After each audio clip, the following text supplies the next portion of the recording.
Let me turn to foreign policy and ask you a couple of questions there. The Weekly Standard took you to task in your convention speech for not mentioning the war in Afghanistan one time. Was that a mistake with so much sacrifice in 2 wars over the period of this last decade? You know, I find it interesting that people are curious about mentioning words in a speech as opposed to policy.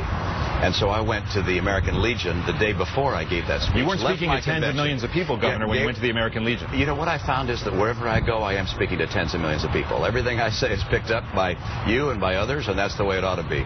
So I went to the American Legion and spoke with our veterans there and described my policy as it relates to Afghanistan and other foreign policy and our military. I've been to Afghanistan, and the members of our troops know of my commitment to Afghanistan and to the effort that's going on there. I have some differences on policy with the president. I happen to think those are more important than what word I mention in each speech. Well, he